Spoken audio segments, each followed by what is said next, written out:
Hello students, this is Amar sir from Amar tuition classes Sardar Nagar Ahmedabad. आज मैं आपका स्टैटिस्टिक का जो इंडेक्स नंबर चैप्टर है उसका एक क्लास लेक्चर रिकॉर्ड कर रहा हूं, जिसमें मैं आपको थियरी एक्सप्लेन करूंगा। और ये लेक्चर वैसे तो मैं कंप्यूटर स्क्रीन पर रिकॉर्ड करता हूं, लेकिन आज हमने यहां पर रिकॉर्ड किया है प्रोजेक्टर पर। तो आइए देखते हैं, समझते हैं कि कौन कौन से थियरी क्वेश्चंस आ सकते हैं इंडेक्स नंबर चैप्टर में। सबसे पहले आपको पता है कि जो फर्स्ट पेज होता है उसमें मैं सारे फॉर्मूला कवर करता हूँ। इसके आपको प्रिंट आउट्स मिल जाएंगे क्लास से, आप क्लास से प्रिंट आउट कलेक्ट कर लेना। अब पहले फॉर्मूला आ जाते हैं। तो फॉर्मूला में फर्स्ट फॉर्मूला है प्राइस रिलेटिव। प्राइस रिलेटिव ये पूरे इंडेक्स नंबर चैप्टर में आप यूज़ किए। थियरी में लास्ट में इसलिए कवर करता हूँ ताकि आधे क्वेश्चंस आपको ऑलरेडी पता होते हैं कि हमने क्या फॉर्मूला यूज़ की, कौन सी फॉर्मूला यूज़ की, कौन सा मेथड हमने यूज़ किया, कितने मेथड्स हैं, कौन सा मेथड बेस्ट है। मीन्स आप प्रैक्टिकल कर आ रहे हो तो आपका 50% थियरी तो ऑलरेडी कवर हो चुका है यहाँ पर। तो आइए देखते हैं price relative.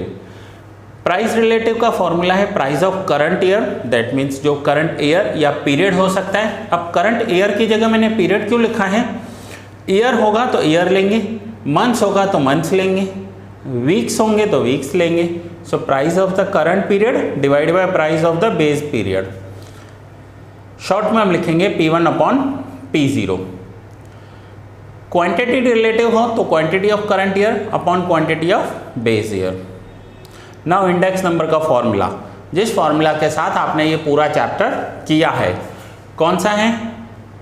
Value of variable in current year divide by value of variable in base year into 100। अगर आपको शॉर्ट में याद रखना है तो आप याद रखोगे value of current year upon value of base year into 100, और आई का फॉर्मूला है P1 अपॉन P0 इनटू 100। पूरा चैप्टर आप इस फॉर्मूला के साथ ऑलरेडी कर आए हो। नाउ आगे fixed base index number. Fixed base index number का फॉर्मूला क्या होगा? Value of current year upon value of base year. ये खास ध्यान देना, फिक्स्ड बेस में वैल्यू ऑफ बेस ईयर आता है, और चेन बेस में क्या होता है? तो चेन बेस में हम करते हैं value of current year upon value of preceding year into 100। Chain base में हम प्रीवियस ईयर के साथ कंपेयर करते हैं कि महंगाई कितनी बढ़ी। अब अगर मैं आपको एक एग्जांपल के साथ समझाऊं कि आज का पेट्रोल का प्राइस 75 रुपीज़ है और लास्ट ईयर 60 रुपीज़ था, तो 60 में से 75 रुपीज़ हो गया, 15 रुपीज़ इंक्रीज हुए। लेकिन यही मैं 2000 ईयर के साथ कंपेयर करूंगा तो 2000 ईयर में पेट्रोल का प्राइस 30 रुपीज़ हुआ करता था, और ये अब 30 में से 75 हो गया। तो 2000 हमारा बेस ईयर हो जाएगा, और प्रीवियस ईयर आज का ईयर, जब मैं ये लेक्चर रिकॉर्ड कर रहा हूँ, आज का ईयर जब मैं लेक्चर रिकॉर्ड कर रहा हूँ ये है 2020। सो 2020 को 2019 से कंपेयर करेंगे तो प्रीसीडिंग ईयर हो जाएगा, लेकिन 2020 को 2000 से कंपेयर करेंगे तो ये हो जाएगा हमारा base year.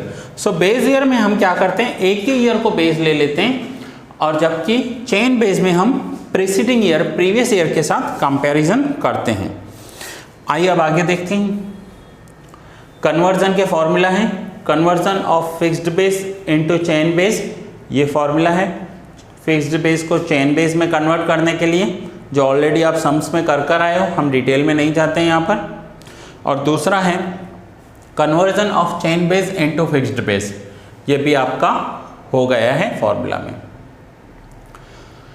Now index number based on price relative of n items. n items means यहाँ पर आप ध्यान दीजिए क्या लिखा हुआ है, जनरल इंडेक्स नंबर जिसे कहते हैं। n आइटम्स की मीनिंग होती है कि जब आइटम्स एक से ज़्यादा होते हैं, जैसे आपको food, cloth, rent, fuel, education, इन सब के लिए एक जनरल इंडेक्स नंबर कैलकुलेट करना हो।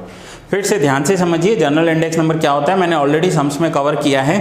कि सपोज कीजिए कि फूड का प्राइस 10% इंक्रीज हुआ, क्लोथ 20% इंक्रीज हुआ, एजुकेशन 30% इंक्रीज हुई, तो हर एक का अलग अलग परसेंटेज इंक्रीज हुआ है, लेकिन ओवरऑल हमारा बजट कितना इंक्रीज हो गया, ओवरऑल हमारे प्राइसेस कितने इंक्रीज हो गए, उसे कहते हैं जनरल इंडेक्स नंबर, जिसमें एक से ज़्यादा आइटम्स को हम इन्वॉल्व करते हैं। तो अगर ऐसा होगा तो हम फॉर्मूला यूज़ करेंगे P1 अपॉन P0 इंटू 100 और सबको एंड से डिवाइड कर देंगे। And means number of items. अगर 5 आइटम्स हैं तो 5 से डिवाइड कीजिए, 4 हैं तो 4 से डिवाइड कर दीजिए। Next question is Laspeyres index number, जिसे IL से शो करते हैं। मैंने आपको इसका फॉर्मूला याद करने के लिए बताया है कि sigma PQ upon sigma PQ लिख दो और फिर आपको 1000 नंबर याद रखना है 1000। तो ये हो जाएगा लैस्पियर्स का इंडेक्स नंबर। P1 की मीनिंग होगी price of current year, Q0 quantity of base year and P0 price of base year.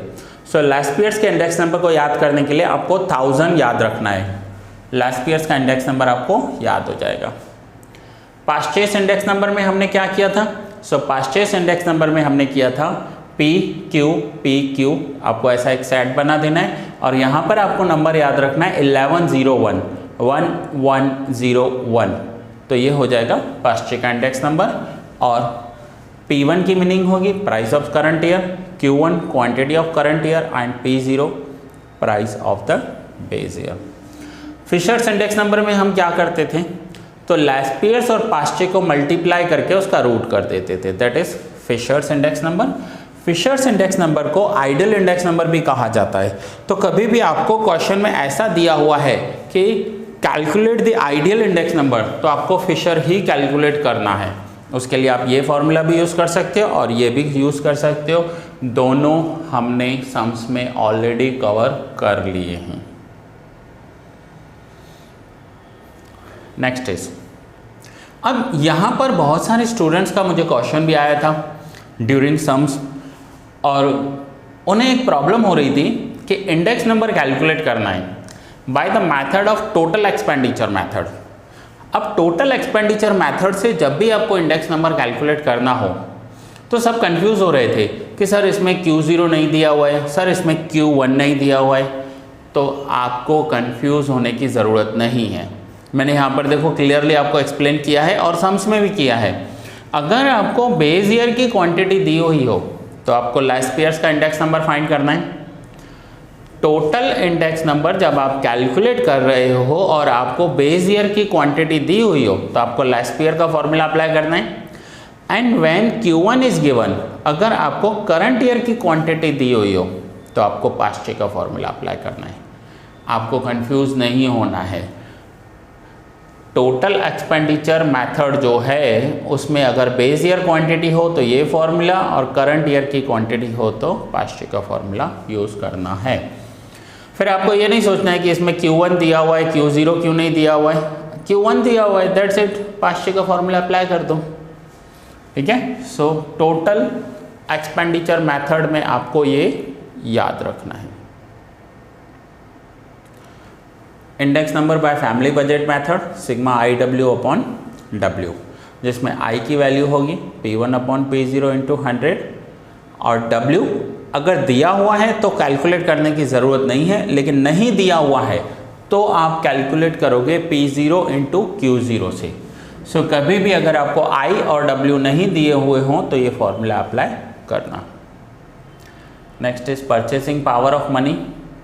Formula है 1 upon cost of living index number into 100। Sums already हम कवर कर चुके हैं इसके। Real veg upon cost of living index number into 100। Real income upon cost of living index number. ये दोनों same formula है, veg और इनकम का सेम। यहाँ पर वेज की जगह वेज है, इनकम की जगह इनकम है। Rate of inflation that means महंगाई कितनी बढ़ गई तो वो कैलकुलेट करना है। तो करंट ईयर के इंडेक्स नंबर में से प्रीवियस ईयर का इंडेक्स नंबर माइनस कर दो और डिवाइड कर दो प्रीवियस ईयर के इंडेक्स नंबर में से, तो आपको करंट ईयर का इन्फ्लेशन मिल जाएगा। चलो एक एग्जांपल के साथ मैं समझाता हूँ इसको, जो मैंने जस्ट अभी आपको एग्जांपल दिया कि करंट ईयर में पेट्रोल का प्राइस है 75 रुपीज़। ठीक है, तो मैं प्राइस लिख देता हूँ यहाँ पर। करंट ईयर में पेट्रोल प्राइस है 75 रुपीज़। प्रीवियस ईयर था 60 रुपीज़, तो प्रीवियस ईयर का प्राइस माइनस कर दिया 60 तो यहाँ पर हमें पता चलेगा कि इंक्रीज कितना हुआ है। 60 में से 75 हो गया, डिवाइड बाय क्या दिया हुआ है, wholesale index number of previous year, that means हम प्राइस ले रहे हैं तो यहाँ पर प्राइस लेंगे प्रीवियस ईयर इंटू 100। फिर से बताता हूँ, प्रीवियस ईयर पेट्रोल का प्राइस 60 रुपीज़ था, करंट ईयर पेट्रोल का प्राइस 75 रुपीज़ है, टोटल इंक्रीज हुआ है 15 रुपीज़। तो यहाँ पर हम कैसे करेंगे, 75 माइनस 60 दैट मीन्स 15/60 इंटू 100, तो ये आंसर आ जाएगा 25%। तो रेट ऑफ इन्फ्लेशन मीन्स महंगाई कितनी बढ़ गई, तो 25% महंगाई बढ़ गई। पेट्रोल के price 25% comparing to previous year increase हो चुके हैं।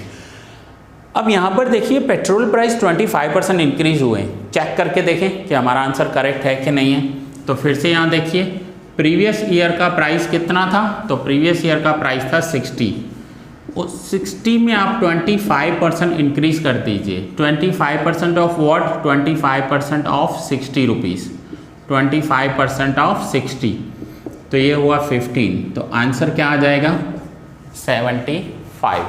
तो पेट्रोल के प्राइस 25% इंक्रीज हो गए, इसे कहते हैं रेट ऑफ इन्फ्लेशन। इन्फ्लेशन कितना इंक्रीज हुआ, नोट डाउन करना है तो आप नोट डाउन कर लीजिए, लेक्चर को पॉज करके और फिर आगे कंटिन्यू करेंगे।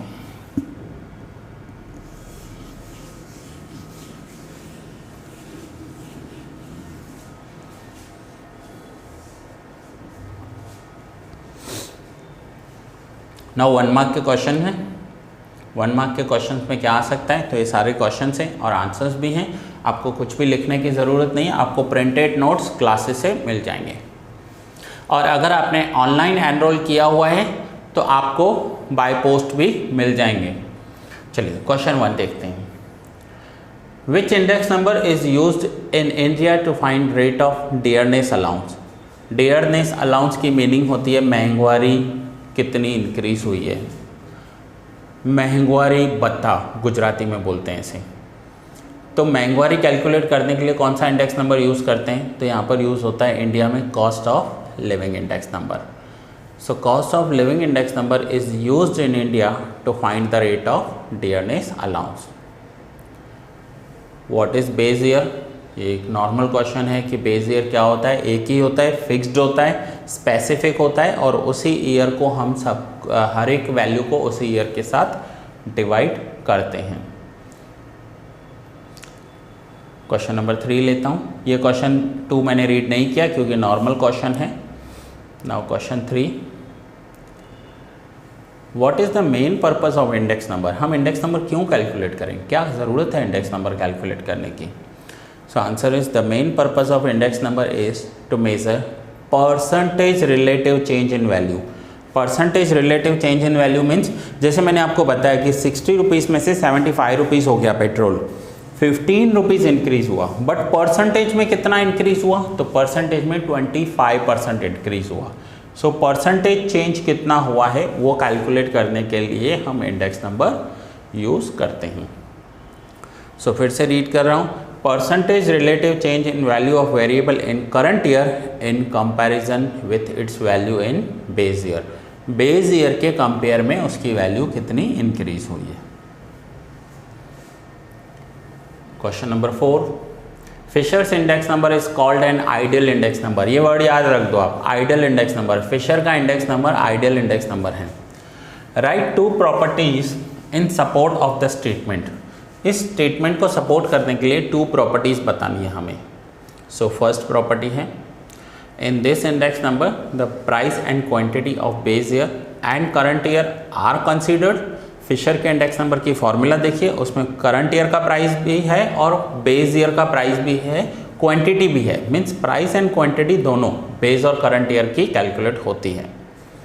And second is this index number is geometric mean of Laspeyres and Paasche's index number. ये लैस्पियर एंड पास्चे का ज्योमेट्रिक मीन है। ये दोनों प्रॉपर्टीज हैं।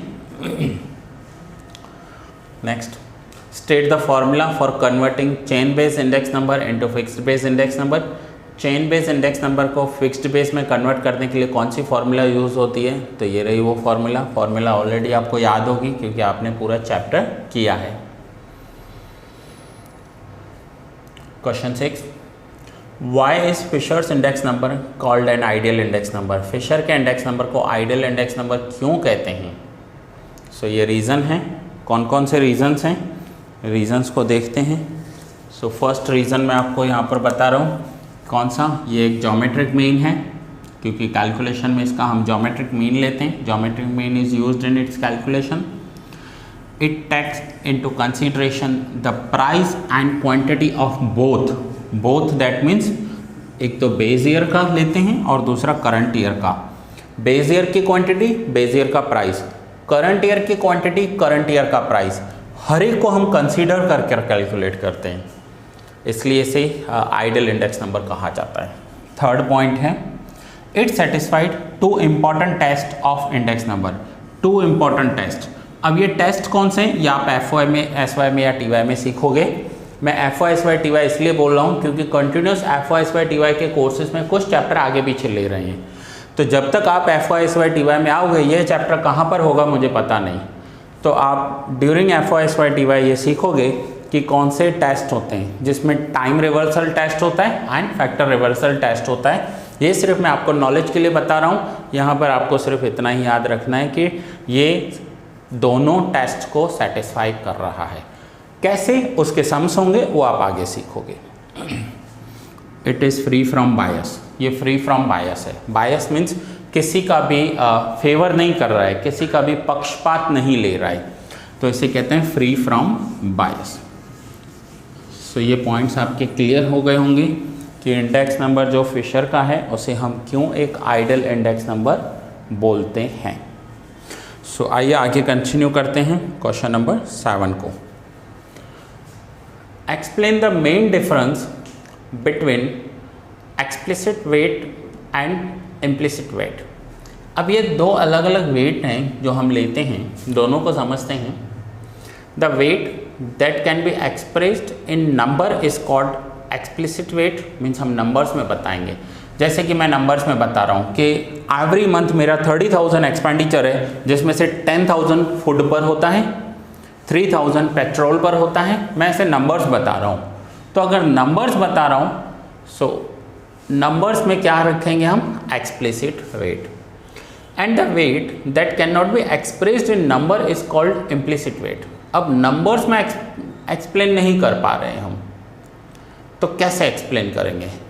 इन implicit weighing system more varieties of commodities are taken to which more importance are to be given। अब यहाँ पर क्या करेंगे? मैं आपको ऐसा नहीं बता रहा हूँ कि मैं 10,000 फूड पर ले रहा हूँ, 3,000 पेट्रोल पर ले रहा हूँ। मैं आपको बता रहा हूँ कि मेरे एक्सपेंडिचर्स में से मैं आपको वेट बता रहा हूँ। ऐसा कैसे? फूड, फ्यूल, ये फूड है, food, fuel, then rent, miscellaneous. अब मैं आपको ऐसे बता रहा हूँ 4, 3, 2, 1, मैंने रेशियो में बता दिया। या मैं आपको ऐसे बता रहा हूँ कि मैं अपनी इनकम का 40% फूड पर एक्सपेंडिचर करता हूँ, 30% फ्यूल पर कर रहा हूँ, 20% रेंट पर जा रहा है और 10% मिसलेनियस पर जा रहा है। यहाँ पर देखिए मैंने आपको नंबर्स नहीं बताई। नंबर्स क्यों नहीं बताए? क्योंकि आज मेरा एक्सपेंडिचर 30,000 है, तो आप 30,000 के परसेंटेज निकाल दोगे। आज से 10 साल बाद मेरा एक्सपेंडिचर 30 में से 50,000 हो चुका होगा, तो उस टाइम के नंबर्स परसेंटेज के अकॉर्डिंग कैलकुलेट होंगे। तो ये एक सिस्टम है डेटा प्रेजेंट करने का। एक में नंबर्स कैलकुलेट होते हैं, दूसरे में नंबर्स नहीं होते हैं। Question 8, right the formula for obtaining the real veg. Real veg का फॉर्मूला सम्स में आपका ऑलरेडी कवर हो चुका है। ये क्वेश्चन है, शॉर्ट क्वेश्चन है। The price of a commodity has increased by 4 times, then what is the index number of that commodity. ये ऑलरेडी हमने सम्स में कवर कर लिया है कि अगर प्राइस 5/4 टाइम्स इंक्रीज हो रहा है तो कितना इंक्रीज हुआ होगा। तो यहाँ पर मैंने सपोज लिया है कि प्राइस 100 होगा और 100 का 5/4 टाइम्स इंक्रीज हुआ है, तो जितना भी इंक्रीज हुआ है वो हमने ऐड कर दिया। सो 100 प्लस इंक्रीज, ये प्राइस हो जाएगा 2.25। Question 10, state the main characteristics of fixed base index number. Fixed base index numbers के कैरेक्टरिस्टिक्स कौन से हैं कि हम एक ही बेस ईयर फाइंड आउट करते हैं और हर एक ईयर को उसी नंबर के साथ डिवाइड करते हैं। In the fixed base method, normal year is selected as the base year and price relative of remaining years are found out. एक कोई भी ईयर ले लेते हैं बेस ईयर और हर एक ईयर को उस ईयर के नंबर के साथ डिवाइड करते हैं। Give the definition of index number. ये इंडेक्स नंबर की डेफिनेशन है, आपको याद रखनी है। जब भी वर्ड डेफिनेशन आता है आपको बुक का ही डेफिनेशन यूज़ करना है, तो आपको पूरे मार्क्स मिलेंगे। लेकिन आप अपनी लैंग्वेज में बना कर लिखते हो तो प्रोफेसर या टीचर जो भी चेक करने वाला होगा वो क्या करेगा, वो आपको पूरे मार्क्स नहीं देगा। सो डेफिनेशन को आप बुक की लैंग्वेज में ही याद करोगे। Write the name of 2 method of assigning explicit weight. 2 method explicit weight को असाइन करने के लिए total expenditure and family budget. यहाँ पर हमने दोनों को एक्सप्लिट मेथड से एक्सप्लेन किया हुआ है। अब ये कुछ 3 मार्क्स के क्वेश्चन आंसर्स हैं जो 3 मार्क्स में आते रहते हैं, जिसमें मेरिट या डीमेरिट्स होंगे। First is state the merits and limitations of chain base index number. अब मेरिट क्या होंगे और डीमेरिट क्या होंगे, तो दोनों को मेरिट्स एंड डीमेरिट्स को कैलकुलेट। सो ये 3 मार्क्स के क्वेश्चंस हैं, नॉर्मल क्वेश्चंस हैं। जैसे फर्स्ट है state merits and limitations of chain base index number. Chain base index number के मेरिट्स क्या होंगे, लिमिटेशंस क्या होंगे, ये यहाँ पर दिए हुए हैं। पूरे मेरिट्स भी दिए हुए हैं और लिमिटेशंस भी दिए हुए हैं। फिर से मैं बता रहा हूँ, आपको लिखने की कुछ भी ज़रूरत नहीं है, आपको पूरे के पूरे प्रिंट आउट नोट्स क्लास से मिल जाएंगे। ये आप रीड करोगे, अगर इसमें कुछ भी डाउट होगा तो आप मुझे कॉल कर पूछोगे। ये लॉन्ग क्वेश्चंस हैं। सेकेंड क्वेश्चन है state the merit and limitations of fixed base index number. अब हम फिक्स्ड बेस इंडेक्स नंबर लेते हैं या चेन बेस इंडेक्स नंबर लेते हैं, तो हर एक को आपको पता है कि एडवांटेजेस डिसएडवांटेज हर एक काम में होते हैं। मेरिट डीमेरिट्स हर एक के होंगे। सो इसके भी मेरिट डीमेरिट्स हैं, यहाँ पर पूरा आपको दिया हुआ है डिटेल में, आप रीड करोगे और अगर किसी में भी कोई प्रॉब्लम आया तो आप मुझे कॉल कर पूछ लोगे। And next state the use of cost of living index number. अब हम cost of living index number क्यों यूज़ करते हैं, उसके आपको यूजेस जो है क्यों यूज़ करते हैं वो बताना है कि use of cost of living index number कहाँ पर होता है। तो जो हमने सम्स में किया है उसका ही पूरा डिटेल दिया हुआ है, आपको स्टेट करना है कि हम कैसे करते हैं और हम मेथड क्या करते हैं उसमें। तो ये सारे स्टेट्स किए हुए हैं। फिर same limitations of cost of a living index number दिए हुए हैं, सारे के सारे लिमिटेशंस हैं जो आपको लास्ट तक दिए हुए हैं। ये यहाँ पर 8 पेजेस हैं, ये पूरा हुआ यहाँ पर आपका थियोरी लेक्चर।